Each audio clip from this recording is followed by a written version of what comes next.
வணக்கம், நான் தான் Shabdina. Welcome back to Shabdina's kitchen. இன்றைக்கி நம்ம எங்கே இருக்குன்னா பொள்ளாச்சி பக்கத்தில் இருக்க அர்த்தநாரிபாளையம் சொல்லி ஒரு ஊருக்கு வந்திருக்கோம். இங்கே பார்த்தீங்கன்னா ஒரு அருமையான ஒரு ரெசிபி. இது வரைக்கும் நம்ம சேனலில் பண்ணாத ஒரு ரெசிபி. அது மஷ்ரூம் வச்சு பண்ணுறோம். இந்த மஷ்ரூம் வந்து நம்ம ரெகுலராக யூஸ் பண்ணுற மஷ்ரூம் இல்லை, இங்கே சிற்பி மஷ்ரூம் சொல்லி வச்சுருக்காங்க. இந்த லீஃப் காளான்கிறது.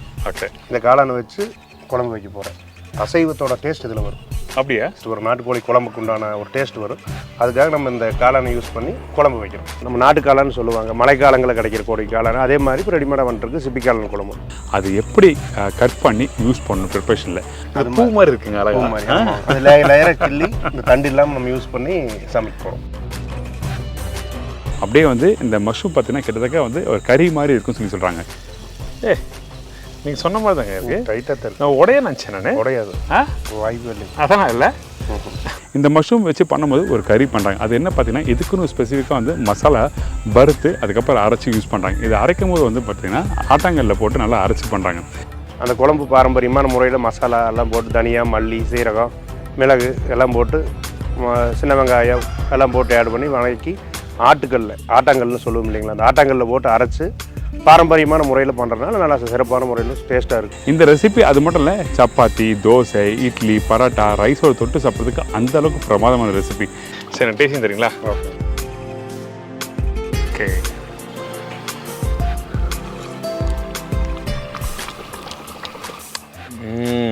நல்லா இருக்கு.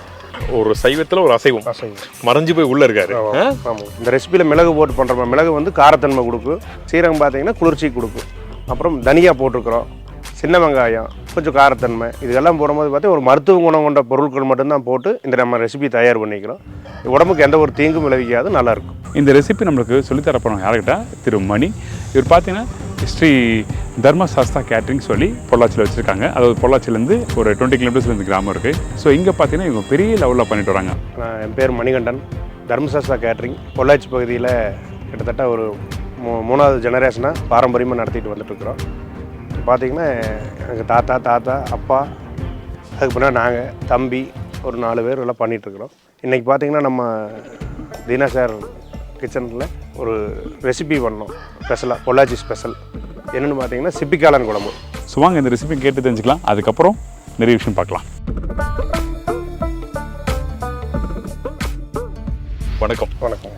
எப்படி இருக்கீங்க? நல்லா இருக்கு. நல்லா இருக்கீங்களா?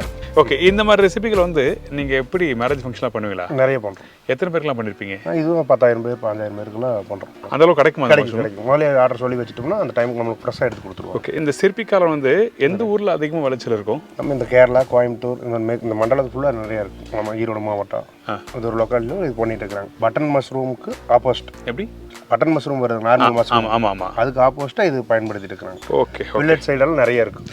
ஓகே. இந்த மஷ்ரூம் இப்போ நம்ம வீட்டு சைடில் கிடைக்கல, அதுக்கு பதிலாக வந்து ரெகுலராக கிடைக்கிற மஷ்ரூம் யூஸ் பண்ணலாமா? யூஸ் பண்ணோம்னா அதுக்கு வந்து மசாலா மெத்தடு இதுலேயே பண்ணலாம். இருந்தாலும் கொஞ்சம் அது பட்டை, சோம்பு, இந்த மாதிரி ஸ்பைசஸ் மாற்றி போட்டு பண்ணணும். அப்படியா? ஒரு முயல் குட்டியை தொடுற மாதிரி இருக்குது. அது மாதிரி சாஃப்டாக இருக்குது. சரி, ஓகே. இப்போது இந்த ரெசிபி தேவையான பொருட்கள் சொல்கிறீங்களா? ஓகே. இப்போ சிப்பி காளான் குழம்பு தேவையான பொருட்கள்: சின்ன வெங்காயம் 1/2 கிலோ, தக்காளி ஒரு 2 தக்காளி, பூண்டு ஒரு 10 பல் போடலாம், மிளகாய் ஒரு 10 மிளகாய் தாளிப்பு கிழங்கு. ஓகே. மல்லித்தூள் 200 கிராம், மிளகாத்தூள் ஒரு 40 கிராம், தேவையான காரத்துக்கு அளவாக போட்டுக்கலாம். கடுகு 1 டீஸ்பூன், மிளகு 15 கிராம், சீரகம் ஒரு 2 டீஸ்பூன், கருவேப்பிலை, உப்பு தேவையான அளவு போட்டுக்கிடுவோம். கடலெண்ணெய் சமைக்கிறதுக்கு தேவையான அளவு. இப்போ இந்த ரெசிபி தேவையான பொருட்கள் சொல்லிட்டீங்க. இப்போ ஃபர்ஸ்ட் நம்ம என்ன பண்ணுறோம்? இப்படி வரிக்கிறோம். இந்த தண்டை இது மாதிரி இதெல்லாம் நாளாக கட் பண்ணிக்கலாம். இது நாளாக கட் பண்ணிக்கலாம். இது இப்படி பிச்சு இந்த மாதிரி பூ மாதிரி குழம்பு நல்லாயிருக்கும். அப்படியே கையில் பிச்சுக்கலாம். அப்படி கையில். சரி. இந்த தண்டு பகுதி ஆகாது. ஓகே. ஏன்னா ரொம்ப ஹார்டாக இருக்குது, வேகாது. ஓகே. இந்த மாதிரி மஷ்ரூம் யூஸ் பண்ணும்போது லீஃப் மட்டும், இந்த தண்டு பகுதியை யூஸ் பண்ணக்கூடாது சொல்கிறாங்க. தடிமான பகுதி வேண்டாம். கோழிக்கால் மாதிரி அந்த ஹார்டாக இருக்கும். இந்த மேலே இருக்க அந்த இலையை மட்டும் எடுத்துட்டு கட் பண்ணலாம், இல்லை உடச்சிக்கலாம். அதுக்கப்புறம் இந்த மாதிரி சின்ன சின்னதாக பிச்சுக்கலாம், கட் பண்ணிக்கலாம். ஓகே. சரி, ஓகே. எனக்கு க்ளீன் பண்ணிட்டு சொல்லுங்கள். அடுத்தது மசாலா ரெடி பண்ணிக்கலாம்.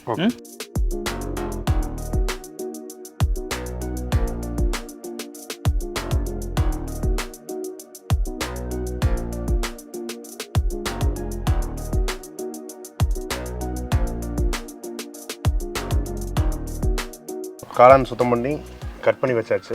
ஓகே. அடுத்து நம்ம மசாலா ஃப்ரை பண்ண ஸ்டார்ட் பண்ணி. ஓகே. இப்போ இதை வாஷ் பண்ண எப்படி வாஷ் பண்ணணும்? வாஷ் பண்ணிருக்கோம். தண்ணி ஊற்றி நல்லா வாஷ் பண்ணி எடுத்துருவோம். அந்த ஒன்றா பிரிச்ச பேருக்கு வாஷ் பண்ணுமா இல்லை முழுசாக வாஷ் பண்ணுறதா? பிரிச்சு முன்னாடி வாஷ் பண்ணணும். வாஷ் பண்ணுறது. சரி, ஓகே. ஜஸ்ட் இன்ஃபர்மேஷன் கொடுத்துறோம்.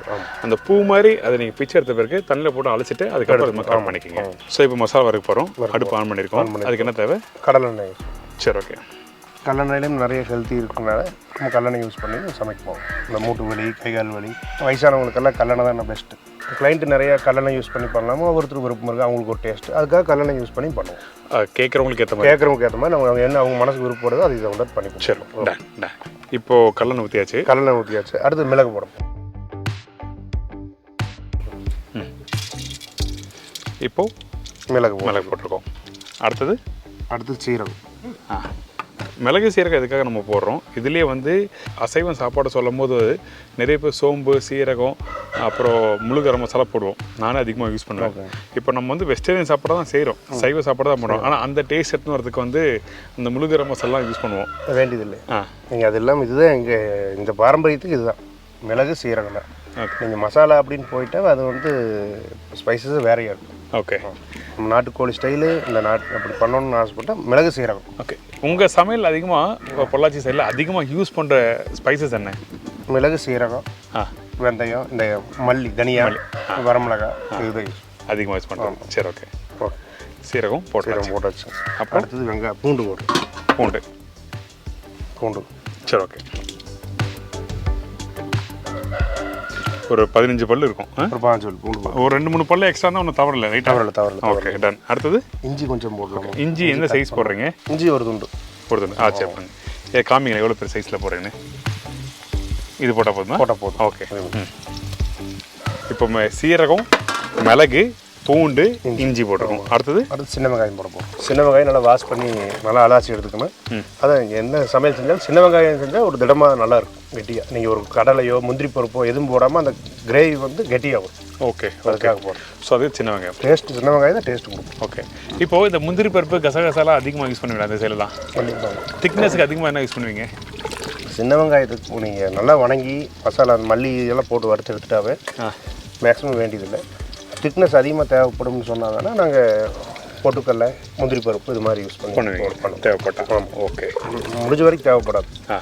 சின்ன வெங்காயம் தான் மெயின். சின்ன வெங்காயம் மெயின். சின்ன வெங்காயம் தான் ராஜா.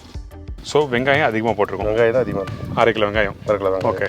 இப்போ இது போட்ட பிறகு நம்ம என்ன பண்ணுறோம்? வெங்காயம் நல்லா வதங்கணும். ஓகே.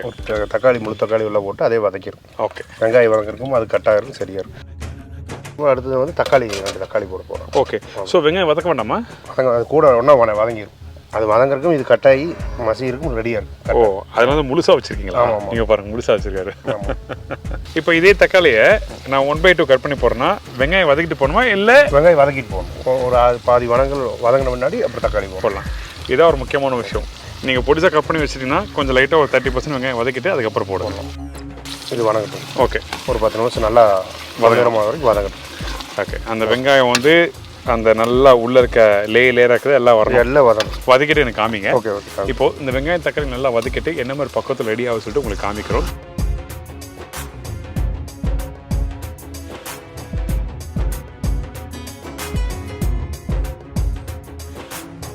நல்லா வதக்கியாச்சு.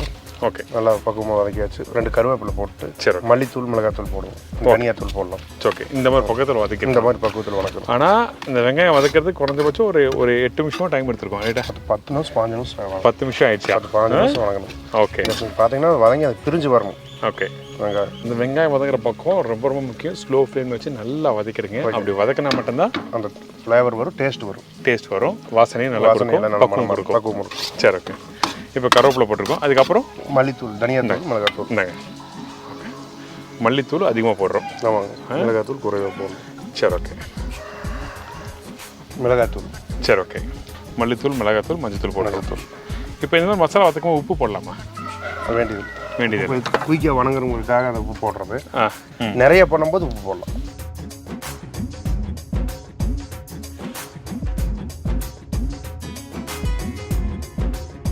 மசாலா நல்லா வணங்கிருச்சு. நல்லா கெட்டியாக தொக்கு பதத்துக்கு வணங்கியாச்சு. அப்படி இதை அரைச்சி எடுத்துட்டா நம்ம குழம்பு வைக்கிறோம். ரெடியாக எப்படி எப்போ போல ஆட்டங்கள்லாம் அரைச்சி. சரி, ஓகே. இது அரைக்கிற பக்கம் எப்படி இருக்கணும்? நைஸாக அரைக்கணும். நைஸாக இருக்கும். இப்போது இந்த மசாலா போட்டு முடித்த பிறகு ஒரு செகண்ட் வந்து நல்லா பிரட்டி இருக்கும். பிரட்டி முடித்த பிறகு ஆட்டாங்கல்லை போட்டு நம்ம அரைக்க போகிறோம். அரைச்சிட்டு அடுத்த ஸ்டேஜ் வச்சுக்கலாம்.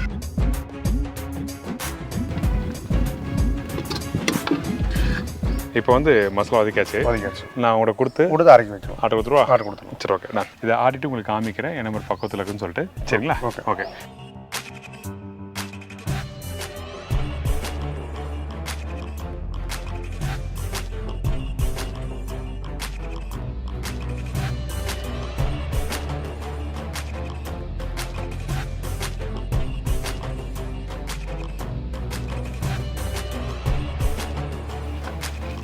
மசாலா அரைச்சி வந்தாச்சு. ஓகே. நல்ல நைஸாக அரைச்சிருக்காங்க. திக்காக நைஸாக அரைச்சிருக்காங்க. ஓகே. இதில் உப்பு போடல. உப்பு போடலைங்க. இதை டேஸ்ட் பண்ணி பார்க்கலாமா? உப்பு இருக்காதுங்களே. உப்பு இருக்காது. காரம் எப்படி செக் பண்ணுவாங்க? உப்பு இருந்தால் நீங்கள் சாதத்து கூட பண்ணி சாப்பிடலாம். காரம் இருக்குது. வெங்காயமும் நல்லா நைஸ் அரைச்சி அந்த ஒரு லைட்டாக இனிப்பு தன்மை இருக்குது. சரி, ஓகே. சரி, நல்லா இருக்கும். உப்பு போட்டு தோசைக்கு நல்லா நல்லெண்ணெய் ஊற்றிட்டு மேலே அப்ளை பண்ணி சாப்பிட சூப்பராக இருக்கும். சரி, ஓகே. இப்போ நம்ம என்ன பண்ணுறோம்? கல்லெண்ணெய். சரி, ஓகே. இந்தாங்க.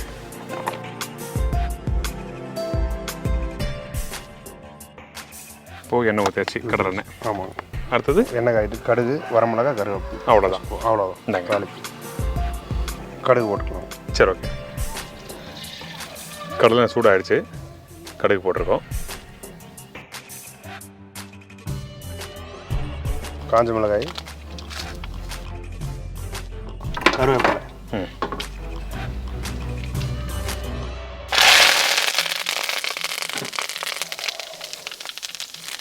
அப்புறம் காளானை போட்டுடலாம். ஓகே. அதாவது ஃபஸ்ட்டு நம்ம என்ன பண்ணால் ஓகே கடுகு, காஞ்ச மிளகாய், அதுக்கப்புறம் கருவேப்பிலை போடுறோம். அடுத்து காளான் போட்டு ஓகே வாஷ் பண்ணி வச்சுருக்கிற காளானை போட்டு நல்லா வதக்கணும். சரி, ஓகே. ஸோ க்ளீன் பண்ணி வச்சுருக்க அந்த மஷ்ரூமை நம்ம போட்டுருவோம். சரிங்களா? Okay, done. இப்போ இது வேகத்து சீக்கிரம் வந்துடுமா? எப்படி? கொஞ்சம் டைம் எடுக்கும். ஒரு நார்மல் மஷ்ரூம் டக்குன்னு போட்டால் வந்துடும். இது கொஞ்சம் டைம் எடுக்கும். இது வேகிறது வந்து நம்ம தண்டுகளை கழிச்சோம் இல்லைங்களா, அது இல்லைங்காட்டி கொஞ்சம் டைம் கொஞ்சம் கம்மியாக எடுக்கும். அதோட போட்டு தெரியாமல் போட்டோம்னா ரொம்ப டிலே ஆகும். ரப்பர் மாதிரி இருக்குது தண்டோட போட்டால். ஆமாம். ஓகே. இப்போ இன்கேஸ் நம்ம வந்து வீட்டில் பை மிஸ்டேக்காக தண்டு போட்டு சமைச்சோன்னு வச்சுங்க, அது என்ன ஆகும்? வேகாது. இந்த லீஃப் வந்து தண்டு கொஞ்சம் டைட்டாக இருக்கும். ஓகே. ஆனால் சாப்பிட்டா ஒன்றும் ஆகாதா? ஒன்றும் ஆகாது. ஆனால் சாப்பிட முடியாது, ரொம்ப ஹார்டாக இருக்கும். முடியாது. ஆமாம். தண்டு அப்போ க்ளீன் பண்ணிவிட்டு ஆட்டுக்கால் மாதிரி. அப்படியா? சரி, ஓகே. இப்போ எண்ணெயில் நல்லா வதக்குறோமா? நல்லா வதக்கணும். நாட்டுக்கோழி டேஸ்ட் வரும். எப்படிதா இது? உடையாது. அது உடையாது. உடையாது. ஏன்னா நார்மலாக மஷ்ரூம் வந்து குக் பண்ணி முடிச்ச பிறகு அப்படியே சுருங்கிடும்ல. இது சுருங்க ஆனால் உடையாது. ரப்பர் மாதிரி நிரம்போட்டு இருக்குமா? அப்படிங்களா? Okay, nice. தண்ணி ஊற்றிடுவோம். சரி, ஓகே. ஊற்றிடுவோம். ஒரு வேகிறதுக்கு தேவையான அளவு தண்ணி ஊற்றிடுவோம். சரி, ஓகே. குயிக்க வெந்த பார்த்து. ஓகே. உப்பு போடணுமா? இது உப்பு வேண்டியதில்லை. கொஞ்சம் மஞ்சத்தூள் போடலாம். சரி, ஓகே. இந்தாங்க மஞ்சத்தூள். கொஞ்சமாக தேவையான அளவு மஞ்சத்தூள். Okay, done. இது நல்லா வேகணும். ஒரு 70% வெந்தோடனே மசாலா ஊற்றி மறுபடியும் ஒரு கொதிச்சு வச்சு. சரி, ஓகே. மசாலா போட்டு திருப்பி குக் பண்ணலாம். 60 to 70% வந்த பேருக்கு. சரி, ஓகே. வேகட்டும், அதுக்கப்புறம் பார்க்கலாம்.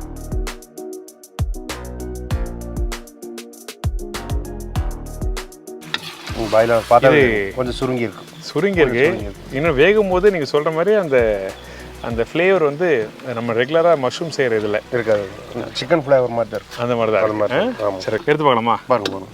பாருங்க.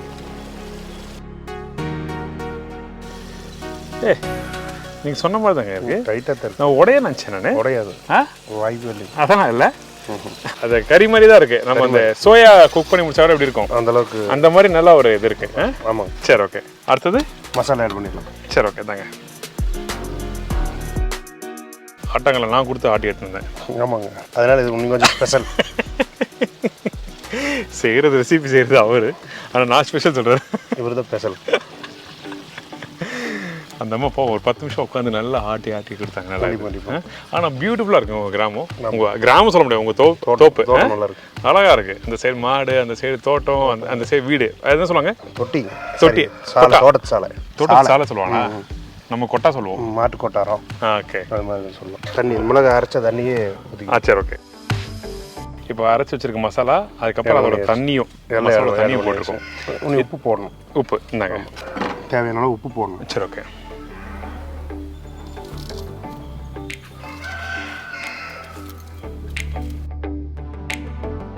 இப்போ மசாலாலாம் போட்டாச்சு.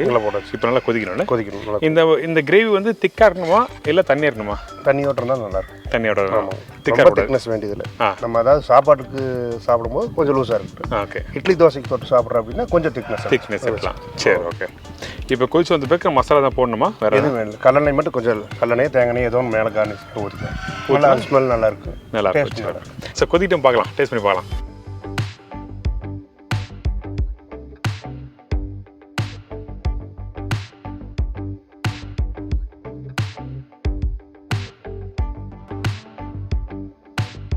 இப்போ நல்லா கொதிச்சிருச்சு. ஓகே. இப்போ கொஞ்சம் கார்னிஷிங் டேஸ்ட்டுக்காக கடலை எண்ணெய் மேலே. சரி ஓகே. என்ன காரணம் கடைசியாக கடலை யூஸ் பண்ணுறதுக்கு? அந்த ஸ்மெல் மட்டும் அந்த டேஸ்ட்டு நல்லாயிருக்கும். ஸோ எல்லா சமையலும் யூஸ் பண்ணுவீங்களா? எல்லா சமையல் இல்லை பர்டிகுலர் சமையல் பண்ணுதாங்க? பார்ட்டிஸ் எப்படி கேட்குறாங்களோ அதன்படி அவங்களோட விருப்பத்தின் பேரில். சரி ஓகே. இப்போ வெந்த பிறகு அந்த மஷ்ரூம் வந்து சிற்பி காளான் வந்து உங்களுக்கு அந்த சாஃப்ட்னஸ் கொடுக்குமா? கொஞ்சம் அது கோழிக்கறி எப்படி இருக்கும் அதே மாதிரி அந்த மாதிரி பண்ண மாதிரி இருக்கும். சரி ஓகே. சரி நான் டேஸ்டிங் தெரியுங்களா? ஓகே. ஓகே. இப்போ மஷ்ரூம் நார்மலாக ஒரு பாக்கெட் வந்து ஒரு 60 ரூபானா, இந்த மஷ்ரூம் அதே ரேட் வருமா? கம்மியாக வரும். இது கம்மியா? கம்மியாக வரும். அப்படியா? ஓகே. நான் வாங்கலைங்க உண்மையாக, அதனால கேட்டு தெரிஞ்சுக்கிட்டேன். சூடாக இருக்கு பார்த்து. Okay okay.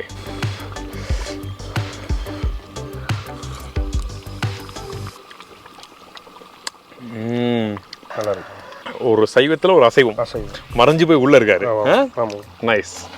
அப்பா எவ்வளோ ரெசிபிங்க. இது மாதிரி ட்ராவல் பண்ணும்போது உண்மையாகவே ஒரு ஊருக்கு ஒரு ஸ்பெஷலுக்கு சொல்லி சொல்கிறாங்கல்ல, அது உண்மையான விஷயம் தான். அது நல்லா நான்வெஜ் சாப்பிடணும்னு நினைக்கிறவங்களுக்கு வந்து கண்டிப்பாக இந்த சிற்பி காளான் கிரேவி கண்டிப்பாக ட்ரை பண்ணி பாருங்கள். அது பொள்ளாச்சி வந்து இது வரைக்கும் நம்ம காமிக்காத ஒரு ரெசிபி. நம்ம சேனல்லையே ஃபஸ்ட் டைம் வந்து அந்த காளானை எப்படி க்ளீன் பண்ணணும், அதுக்கப்புறம் எப்படி கட் பண்ணணும், இதுக்கு என்ன மசாலா பண்ணுறோம், இந்த மாதிரி விஷயம் சொல்லி கொடுத்துருக்கோம். நல்லா இருக்குது. கண்டிப்பாக ட்ரை பண்ணி பாருங்கள். பெரும்பாலும் இந்த மாதிரி ரெசிபி நிறைய பேர் பார்த்துருக்க மாட்டாங்க. இப்போ இந்த மாதிரி ரெசிபிலாம் வந்து இந்த சிற்பி காளான் ப்ரிப்பரேஷன் வந்து நீங்கள் வந்து அதிகமாக பண்ணுறதுலாம் எவ்வளோ பேருக்குலாம் பண்ணுவீங்க? மேரேஜில் ஒரு 4000-5000 பேருக்குள்ளே பண்ணியிருக்கோம். ஓகே. பிரமாதம். இன்னொன்று அந்த பேஸ்ட் நல்லா நைஸாக அரைச்சிருக்கோம். கொஞ்சம் குறை கூட இல்லை, இதே வரக்கூடாது. நைஸ் ஆகிற அளவுக்கு டேஸ்ட் நல்லா இருக்கும். நல்லா இருக்கு. கெட்டியாக இருக்கு. குறை இருந்தால் ஒரு மாதிரி அந்த மசாலா பல்ல போடும் நல்லா இருக்காது. ஆமாம். இன்னொன்று காரம் இருக்குது லைட்டாக, ஒரு மாதிரி ஒரு மைல்டான ஒரு காரம். சாப்பாட்டோட சாப்பிடும்போது சரி நல்லா இருக்கும். இட்லி தோசைக்கெல்லாம் பிரமாதமாக இருக்கும். நன்றி. Thank you so much. ஒரு அருமையான ரெசிபி சிற்பி காளான் கிரேவி எனக்கு சொல்லி கொடுத்ததுக்கு தேங்க்யூ. நிறைய கேட்டரிங் பண்ணோம், நிறைய விஷயங்கள். நீங்கள் ஆல்ரெடி இந்த சைடில் வந்து பொள்ளாச்சி சைடில் பயங்கர ஃபேமஸாக இருக்கீங்க தெரியும் எனக்கு. மேற்கொண்டு நீங்கள் போகணும். உங்கள் ஆசையோடு நல்லா என்ன கடவுள் சந்தோஷம். Thank you so much. உங்கள் நம்பர் தெரியுங்களா? இது Dharmasastha catering service, M Manikandan, M Kannan, 9965154466 9688252646. இந்த ரெசிபி நல்லா ட்ரை பண்ணி பாருங்கள். ஏதாச்சும் உங்களுக்கு ஃபீட்பேக் இருந்தால் நீங்கள் கமெண்ட்டில் தெரிவிக்கலாம். எங்களுக்கு ஆதரவு கொடுங்க, கால் பண்ணுங்கள், எதாக இருந்தாலும் கூப்பிட்டு பேசுங்க, பண்ணுங்க, எங்களுக்கு ஆதரவு கொடுங்க. உங்களுக்கு கண்டிப்பாக. அப்புறம் கண்ணன் உங்கள் கூட சேர்ந்து ட்ராவல் பண்ணுறாரு, அவருக்கு 2 பேருக்கு வாழ்த்துக்கள். Thank you so much. நன்றி. இன்றைக்கி எல்லாருக்கும் பிடிச்சிருக்கேன். இதே மாதிரி இன்னொரு நாள் இன்னொரு ஊரில் ஒரு புது ரெசிபியோட சந்திக்கிறேன். நன்றி, வணக்கம். See you, bye-bye, take care.